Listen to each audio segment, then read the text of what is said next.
각이 살아있는 정치평론 시사정각 시작하겠습니다.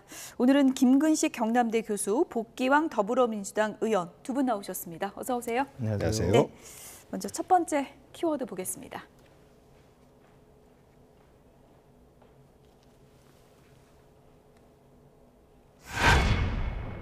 네, 창해 일속.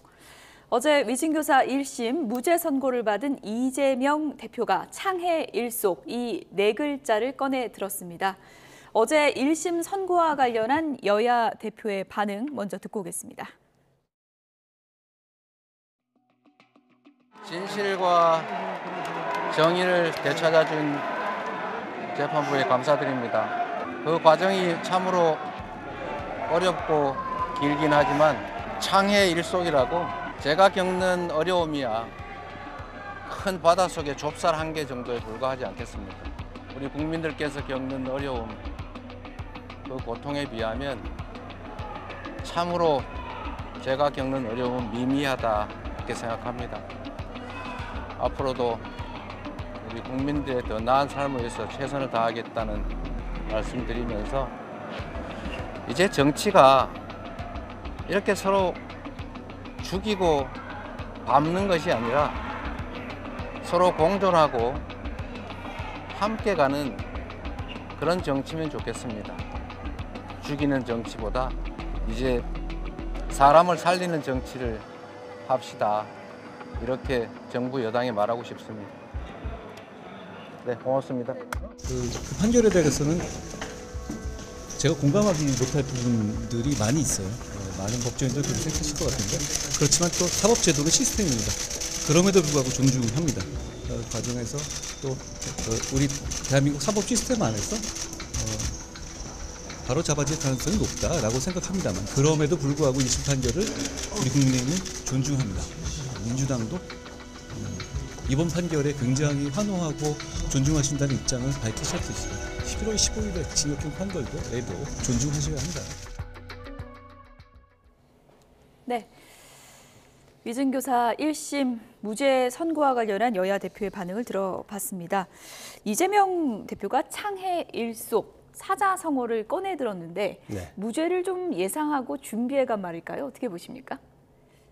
아마도 예. 예상하지 않았을까 싶고요. 예. 그렇기 때문에 나의 어려움은 바닷물 속에 좁쌀 정도밖에 안 된다. 이 어려운 경제 상황 속에서 국민 여러분들의 민생이 훨씬 더 힘들다라고 이제 민주당의 리더다운 말을 지난번 선거법 재판에서 유죄를 받은 이후에 충격이 컸죠. 그 이후에 다시 이제 국민들에게 이재명 건재합니다라는 메시지를 민생 차원으로 이제 이야기하고 나는 굉장히 작은 어려움이다라고 표현을 한 건데요. 지금 우리 정치가 너무나 비정상이지 않습니까? 정치가 정치답게 가야 되는데 정당 간의 또 정책 대결 또 정치적 경쟁 이런 것들은 사라지고 오로지 야당에 대한 검찰의 공격 이것만 남아 있어요. 그 다음에는 정치는 실종이 돼 있다시피 합니다. 야당의 정치 행위는 방탄이라고 치부하면서 정치 행위 자체를 무력화시키고자 하는 대통령실과 여당 이런 모습 속에서 여당은 보이지 않고 검찰만 보이고 참 이상한 모습이에요.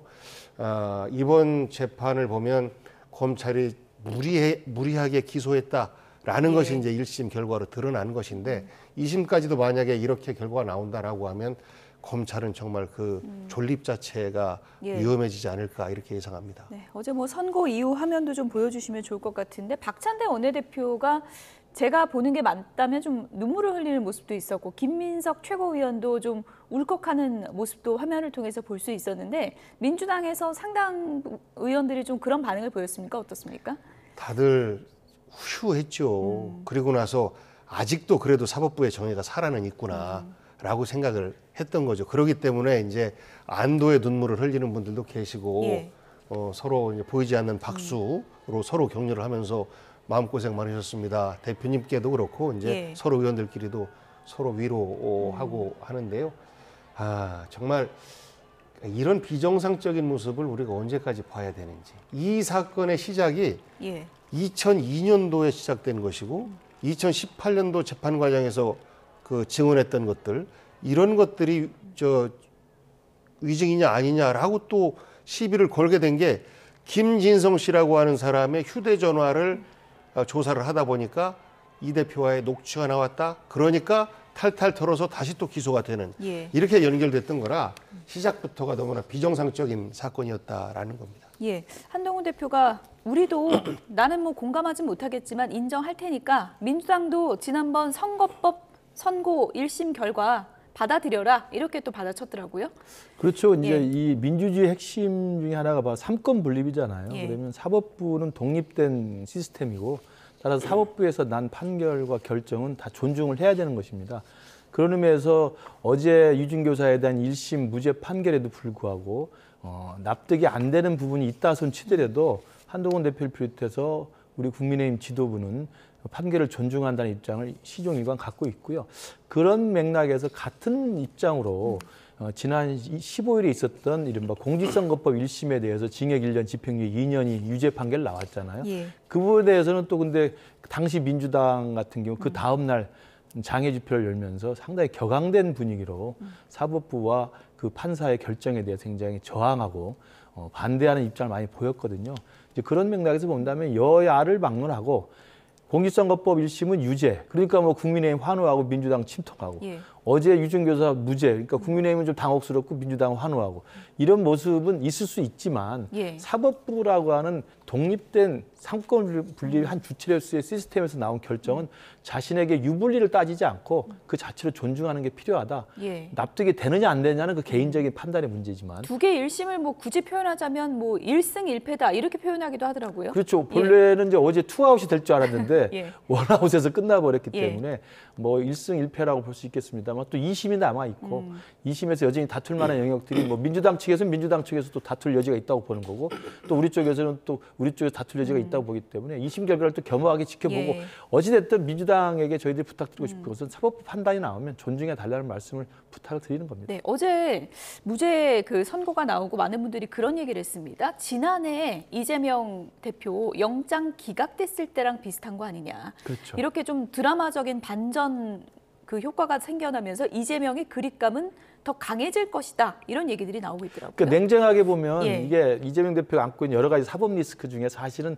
가장 가볍고 그 간단한 게 두 개가 이번에 나온 거 아니겠습니까? 예. 뒤에는 뭐 더 엄청난 혐의를 받고 있는 재판이 진행이 되고 있습니다만 이 두 개가 나왔는데 하나는 유죄, 하나는 무죄가 나왔다는 것은 말씀하신 것처럼 이재명 대표의 그동안의 개인적 인간사, 개인의 어떤 인생의 여정을 보면 아무튼 매번 상당히 드라마틱한 반전을 했던 분으로 보여요. 예. 그러니까 뭐 굉장히 끈질긴 또 집요한 그리고 오뚜기 같은 인생이라고 볼 수가 있는 것 같습니다. 어려서부터 그 굉장히 가난한 가정에서 태어나서 고생을 하다가 예. 사법고시가 되고 또 성남시에서 시민운동하다가 또 성남시장이 되고 경기도에서 되는 과정에서도 몇 번의 전과 사범이라고 하는 또 법적 처벌도 받고 또 경기도에서 되는 과정에서도 이준교사 공직선거법 이상의 허위사실 공포로 해가지고 2심에서 사실 당선무효 받았다가 대법에서 파기환송되는 그때도 우여곡절이 있었습니다만 지난해 있었던 이른바 체포동의안 가결로 인해서 당시 민주당에서도 구속영장이 통과되는 게 아니냐라는 분위기가 있었습니다. 그때도 또 극적으로 살아나는 과정이 있어서 뭐 그런 개인사 입장에서 보면 상당히 파란만장하다 이런 생각이 들긴 합니다. 그러나 그것이 이후에 정치적인 모멘텀으로 될지 아니면 이제 내년에 있을 2심 판단에서 어떻게 또 바뀔지 지켜봐야 될 것으로 보입니다. 예. 어쨌든 어제 뭐 위증교사 1심 판결을 두고 여야에서 여러 가지 해석들이 나오고 있습니다. 정성호 의원, 주진우 의원 어떤 분석을 했는지 들어보시죠. 사건의 내용을 보면은 이 실형이 나올 수 없는 사건이거든요. 이게 사실 그래서 김진성이라고 하는 그 피고인이 그 증인이 증언한 내용이 사실은 그 당 증언할 때보다 16년, 17년 전의 사건입니다. 그리고 그 증언 내용이 그 해당 사건 이재명 경기도지사의 공직선거법 위반 허위사실 유포에 아무런 영향이 없었거든요. 그렇기 때문에 저는 이게 최악의 경우도 벌금을 넘어갈 수는 없다라는 저는 생각을 했습니다. 판결 나오고 혹시 이재명 대표분은 얘기 나눠보셨어요? 어제 저녁에 장문의 메시지를 보냈습니다. 향후 문자를? 어떻게 했으면 좋겠다라는 메시지를 보냈더니 읽으시고 그 하트를 보내셨더라고요. 네. 저는 2심에서 뒤집힐 가능성이 상당하다 생각합니다. 원래 2심은 1심에서 했던 걸 똑같이 하지 않거든요. 그래서 1심에서 만약에 증인을 많이 신청해서 많은 걸 했다라고 하면 2심에서 한두 명 증인을 부른다고 해서 그게 판이 잘 안 뒤집어집니다. 이것은 이 녹음 파일에 대한 해석이 좀 이 재판부가 좀 저는 독특하다는 생각이 들어요. 왜냐하면 다른 재판부에도 상당한 영향을 끼칠 수 있는 판결이거든요. 이게 이 케이스가 다른 재판에 영향을 안 미치면 사실 이 개별 재판부의 판단이 존중될 수 있는데 이거는 이 판단대로라면 앞으로 위증하거나 위증교사하는 사람들한테 좀 길을 틔워준 거예요. 네. 이번 1심 판결 이후 정성호 의원, 이재명 대표의 최측근이죠. 문자 보냈더니 하트가 왔다 그러는데 그 하트 안에 무슨 의미가 있는 걸까요? 고맙다, 예. 감사하다 이런 뜻이죠. 예. 체리 따봉 잘했어라고 한다면 이거는 고맙다, 감사하다. 예. 이런. 복양 의원도 하트 받으신 적 있으시니까. 저는 사안이 있을 때는 이제 서로 문자를 나누긴 합니다만 예. 하트는 없었던 것 같은데요. 네. 어떤 마음을 서로 전했다고 볼 수 있을까요? 상식적인 판단이 나온 것에 대해서 정말 감사하게 생각하고 고생하셨다. 예. 그리고 변론 요지들에 대해서 아무래도 정성호 의원이 예. 이제 여러 가지 조언들을 했을 거 아닙니까? 이제 그런 부분들에 대해서도 이야기를 전했다라고 하니까 예. 그런 것에 대해서 고생 많으셨습니다라는 의미를 전했던 것 같고요. 이 사건이 보면요, 참 웃깁니다. 이것 때문에 이재명 대표가 전과를 하나 갖게 되는데 결국은 본질은 뭐냐면 김병량이라고 하는 그때 당시에 성남시장이 분당 파크뷰 분양 사건과 관련해서 제3자 기부 일종의 뇌물 비슷하게 예. 받은 혐의로 해서 세상에 떠들썩하게 수사가 됐었어요. 그 세상에 떠들썩하게 수사가 된 단초를 당시에 이재명이라고 하는 시민운동가와 KBS PD가 그런 취재를 통해서 세상에 알려지면서 시작된 건데 그때 당시에는 김병량 씨는 검사가 제대로 건드리지도 않고 오히려 KBS PD와 그 변호사 이재명만 처벌을 하고 구속도 시키고 그렇게 시작된 거거든요. 결국은 이제 맨 나중에는 김병량 씨가 이제 유죄 1심 징역 1년에 집행유예 2년인가 이렇게 유죄를 선고받는 사건으로 끝나는 건데 그 사건을 대통령 선거가 지난 마당까지 와서 끌고 오는 것 자체가 지난 대선만큼 사법의 기득권을 가졌다는 이유로 해서 정치적 상대방을 이렇게 편협하게 탄압하는 결정적인 사례가 이번 아닌가 싶고 그럼에도 불구하고 판사가 정의로운 판결을 내린 것에 대해서 예. 정말 감사하게 생각하고요. 주진우 의원이 지난 검사 시절에 얼마나 공정한 검사였는지에 대해서 본인 스스로 돌아봤으면 좋겠어요. 본인에 관련된 여러 가지 의혹들이 또 있거든요. 그래서 본인의 바램을 말씀하시는 건 좋습니다만 적어도 여당이다라고 한다면 예. 사법부의 판단에 영향을 끼칠 수 있는 발언에 대해서는 좀 더 조심해야 되고 신중해야 된다라는 충고를 좀 드리고 싶습니다. 어제 1심 선고 내용 저희가 그래픽으로 좀 정리를 해봤는데 보여주시죠. 그러니까 결론은 위증은 유죄고 위증 교사는 무죄라는 거거든요. 그러니까 저 부분이 이제 저도 그렇고 저도 법조인은 아닙니다만 일반 상식적인 수준에서 봤을 때 김진성 씨라는 사람은 위증했다라고 이 재판부가 그 4건의 증언, 6건의 증언 중에서 2건은 무죄지만 4건은 유죄라고 판단을 해서 엄중하게 처벌해야 된다 해서 벌금을 내린 거고요. 근데 교사했다는 사람은 고의성이 없다는 이유로 무죄를 내렸거든요. 근데 그 재판부의 판결문도 저도 꼼꼼히 읽어봤는데 그 김진성 씨가 기억에 반해서 위증했다는 4가지 증언을 설명하면서 그 4가지 증언의 내용이 이재명 당시 경기도지사와 통화한 내용들이 상상이 돼가지고 그것을 반영을 해서 거짓 증언을 했다는 거예요. 그러니까 영향을 분명히 미친 것은 맞는 것 같고 그리고 그 판결문에도 교사 행위가 있었다고 인정을 하고 있습니다. 그러니까 교사를 부탁했고 전화로 통화를 했고 그래서 교사 행위가 있었다라고 인정했는데 저게 나온 것처럼 그런데 고의가 없으니까 무죄다 이렇게 판단을 한 것이어서요. 저는 2심에서 충분히 다툴 만한 여지가 있다고 생각이 들고요. 예. 그냥 제가 쉽게 일반인 상식적으로 보면 우리가 드라마에서 많이 봅니다만 재벌 회장이나 권력자가 자신이 검찰의 어떤 기소가 돼서 재판을 받을 때 자신의 불리한 것을 만회하기 위해서 많이 하는 게 자기보다 권력이 약하거나 힘이 없는 사람한테 거짓 증언을 많이 시키잖아요. 그때 대놓고 시킵니까? 알아서 이야기하면 알아서 알잖아요. 그러니까 당시에 김진성 씨가 경기도지사인 이재명과 통화했을 때 현직 도지사입니다.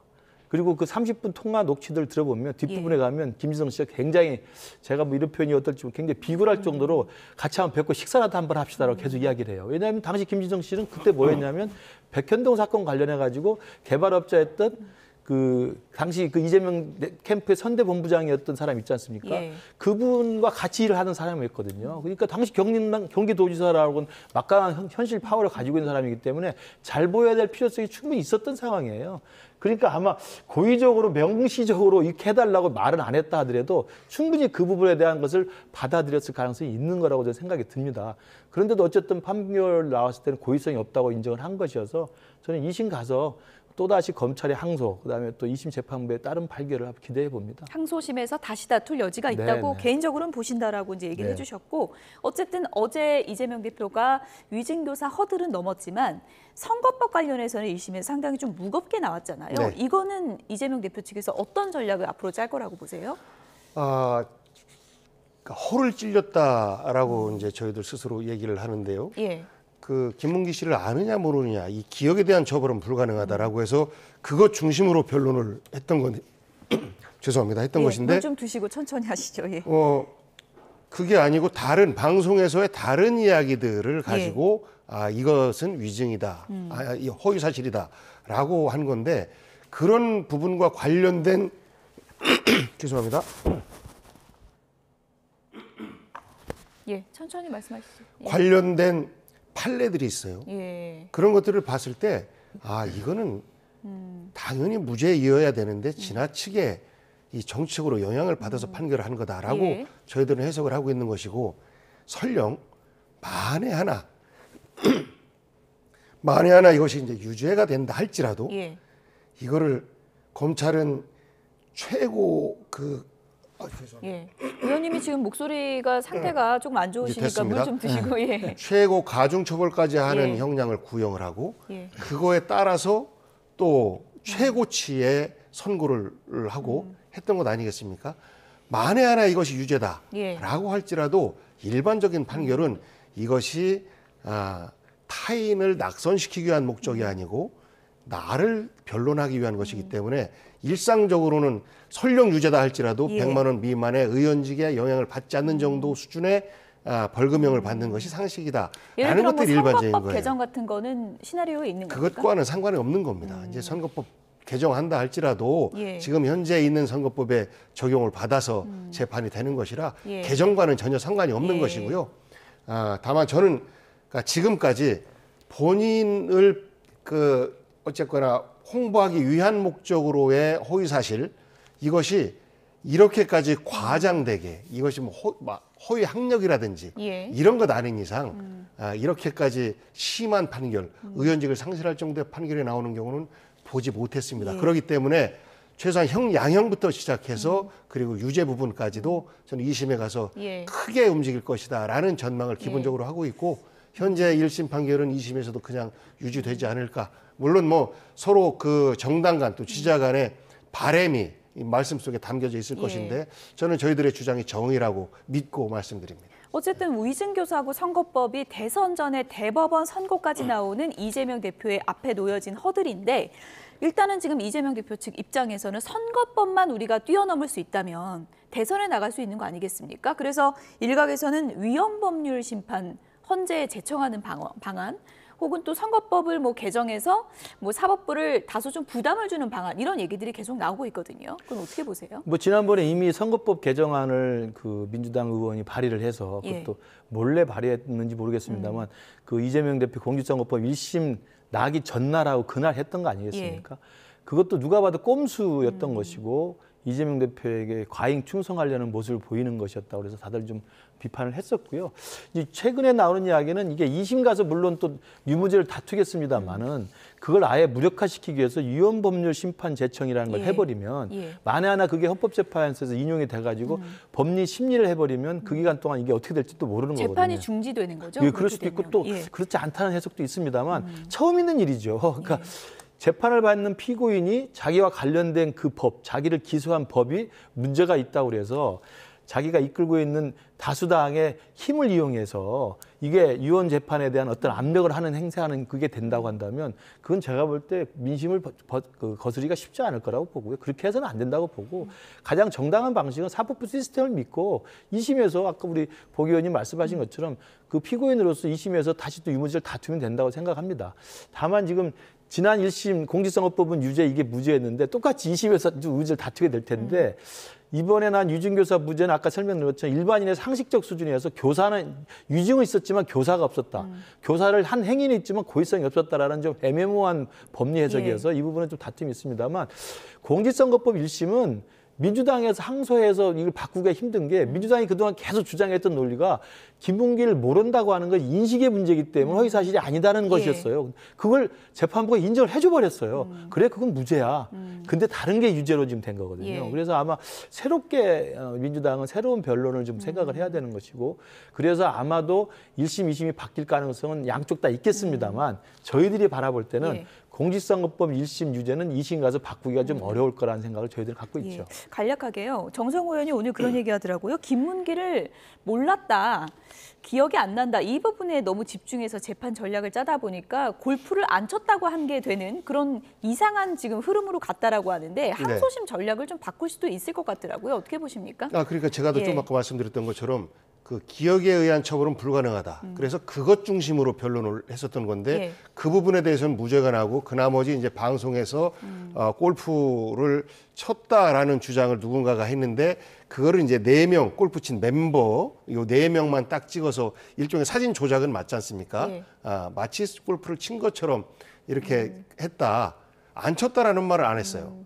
그러니까 이렇게 해서 이 넷이 마치 골프를 친 것처럼 이렇게 사진을 조작했다라는 말이 허위사실이다라는 것에 대해서는 사실 몰랐던 것이죠. 근데 그것과 관련해서는 대법원의 판례가 명확하게 이런 부분은 무죄다라는 판례가 나와 있어요. 근데 그 판사께서도 그 판례를 분명히 봤을 텐데 만약 못 봤다면 2심에 가서 그런 부분에 있어서는 충분히 더 우리 뭐 받아들여지지 않을까 싶고 뭐 그런 기대를 하고 2심 준비를 하고요.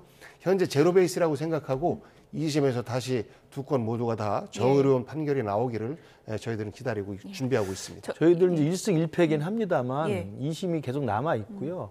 그다음에 지금 진행되는 더 큰 이제 대형 비리 재판은 좀 시간이 계속 끌려질 가능성이 있기 때문에 내년 봄에 이제 2심, 그다음에 또 633 규칙을 지킨다면 내년이 지나기 전에는 대법까지 나온다고 한다면 저는 아까 창의 일속을 이재명 대표 이야기했습니다만 이걸 좀 제가 다른 식으로 해석을 하면 이재명 대표 앞에 놓여 있는 엄청난 사법 리스크의 쓰나미가 많아요. 그 망망한 쓰나미 속에서 이준교사의 1심 문제는 그중에 하나밖에 되지 않습니다. 그래서 여전히 이재명 대표의 사법 리스크는 그대로 엄존하고 있고 그 사법 리스크의 그 여부에 따라서는 대선 주자로서 대선 후보로서의 피선거권 박탈과 실제로 유죄가 확정 판결되는 가능성이 굉장히 높게 남아있기 때문에 저는 이재명 대표가 지금 웃을 때는 아니라고 저는 분명히 말씀드립니다. 저희가 뭐 그래픽으로 조금 전에도 보여드렸습니다만 이번 주에도 이제 주목해 봐야 될 게 이제 김인섭 씨, 백현동 로비스트 김인섭 씨 최종 판결이 나오고 이화영 전 부지사 항소심이 이번에 나오는 거잖아요. 그렇죠. 그러니까 그것도 다 연결이 돼 있는 거지 않습니까? 제가 아까 이제 이름을 갑자기 생각 안 났던 게 김인섭 씨인데 김인섭 씨가 백현동 관련해서 그런 4단계나 상향 조정해서 그런 특혜를 줬다는 걸로 지금 이미 재판이 시작이 돼서 이번 주에 대법 확정 판결이 됩니다. 그러니까 실제로 징역형이 나와 있는 대법 확정 판결이 되면 지금 이재명 대표의 백현동 비리와 관련된 재판은 더디게 진행이 되지만 이미 그 사건과 공범으로 되어 있는 김인섭 씨가 대법에서 유죄 판결되면 당연히 영향을 미치게 돼 있는 거죠. 또 국민들도 그렇게 생각을 할 거고요.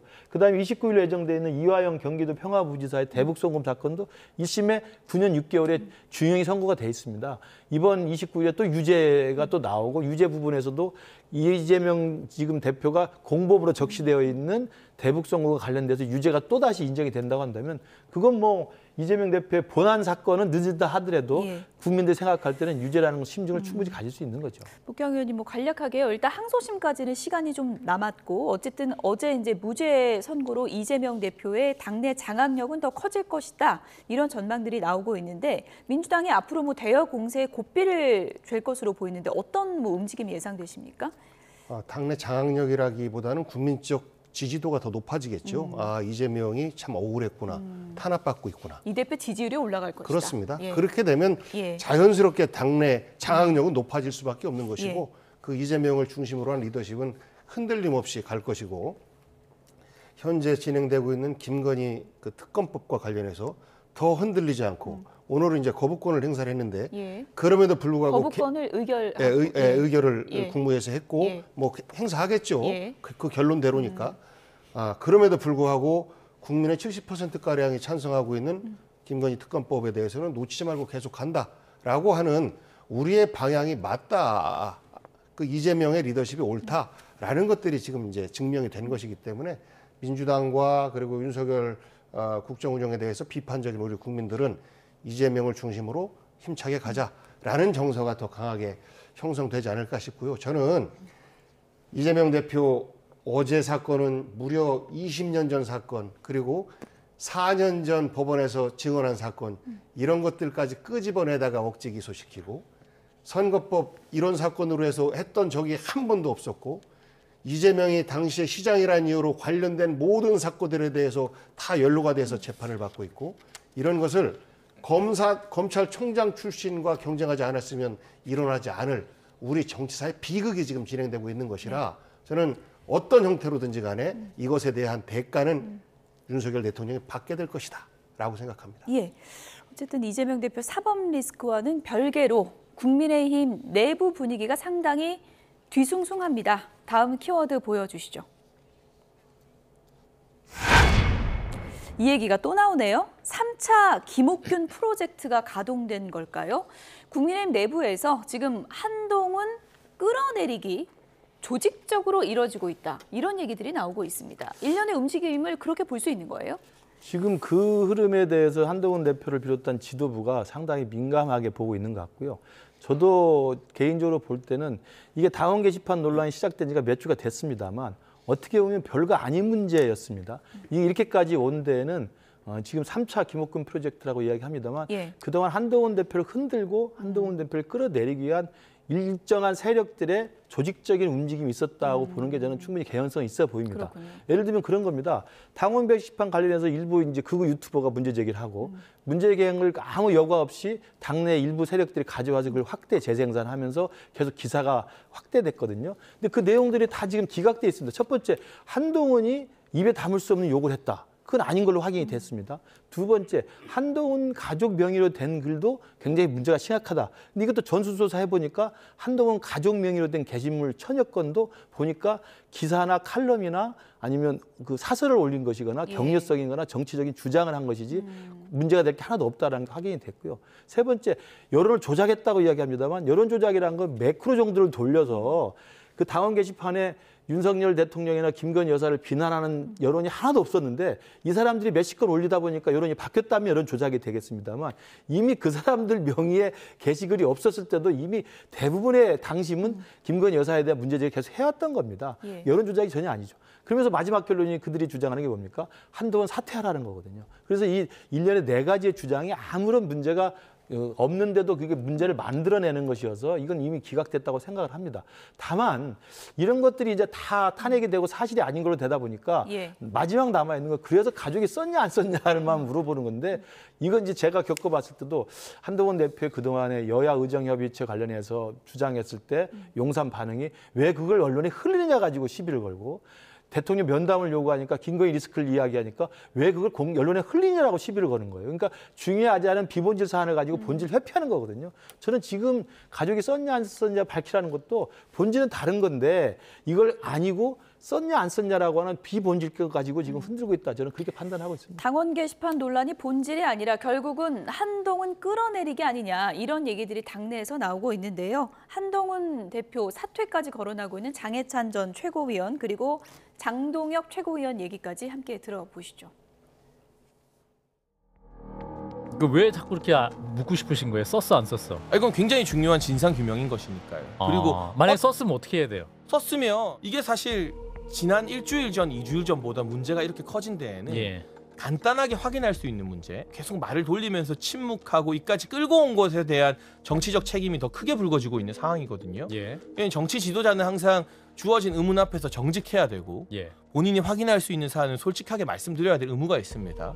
거기에 대한 정치적 책임을 한동훈 대표가 무겁게 져야겠죠. 당내 헤게모니를 다시 잡기 위한 친윤계의 반격이라고 보십니까? 뭐 친윤계라고 볼 수는 없지만 그럼 대통령실이요? 어쨌든 뭐 대통령실이든 어디든 어쨌든 계속해서 지속적으로 공격하는 분들의 의도는 적어도 이것을 통해서 무슨 뭐 당원 게시판이 앞으로 잘 되도록 해보자라고 하는 게 아니라 그럼 당대표를 끌어내릴 목적을 가지고 있다 이렇게까지 장해찬 전 최고의 발언들을 보면 결국은 계속해서 지속적으로 한동훈 대표의 정치 생명을 이야기하고 있지 않습니까? 최종 목적은 그거라고 생각하고 적어도 그거에 이르지 않더라도 결국은 한동훈 대표의 리더십에 든 스크래치를 내서 한동훈 대표의 입을 묶든 손발을 묶든 어쨌든 한동훈 대표의 리더십을 묶어두기 위한 목표가 있다고 생각합니다.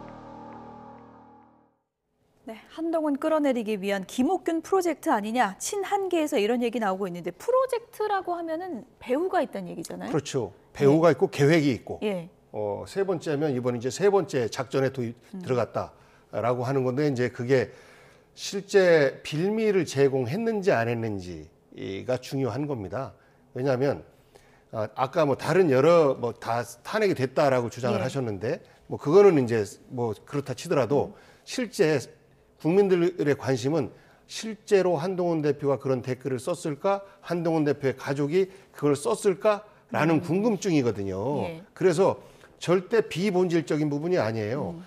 한동훈 대표와 한동훈 대표 가족이 윤석열 대통령과 김건희 여사에 대한 직접적인 비판을 했다.